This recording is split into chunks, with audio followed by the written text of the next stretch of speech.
സംസ്ഥാന ഹജ്ജ് കമ്മിറ്റി വഴിയുള്ള ഹജ്ജ് രജിസ്ട്രേഷന്റെ സമയപരിധി നീട്ടി. ഓഗസ്റ്റ് 7 വരെയാണ് അപേക്ഷ സമർപ്പിക്കാനുള്ള അവസാന തീയതി. 17,000-ഓളം പേരാണ് ഇതുവരെ അപേക്ഷ സമർപ്പിച്ചിട്ടുള്ളത്. ജൂലൈ ആദ്യവാരത്തിൽ ആരംഭിച്ച രജിസ്ട്രേഷൻ ഇന്ന് അവസാനിക്കാനിരിക്കെയാണ് സമയപരിധി നീട്ടിയത്. വിവിധ സംസ്ഥാന ഹജ്ജ് കമ്മിറ്റികളുടെ ആവശ്യം പരിഗണിച്ചാണ് തീരുമാനം. നിലവിൽ നിശ്ചയിച്ച സമയത്തിനുള്ളിൽ മുഴുവൻ പേരും അപേക്ഷകൾ സമർപ്പിക്കണം. കൂടുതൽ കാലാവധി നൽകിയില്ലെന്ന് കേന്ദ്ര ഹജ്ജ് കമ്മിറ്റി ഇറക്കിയ സർക്കുലർ വ്യക്തമാക്കുന്നു. നിലവിൽ 17 എംബാർക്കേഷൻ പോയിന്റുകളാണ് നിശ്ചയിച്ചിരുന്നത്.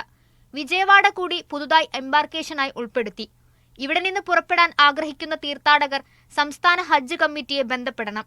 ഹജ്ജ് അപേക്ഷാ വിൻഡോ അവസാനിച്ച ഉടനെ ഡിജിറ്റൽ നറുക്കെടുപ്പ് നടക്കും.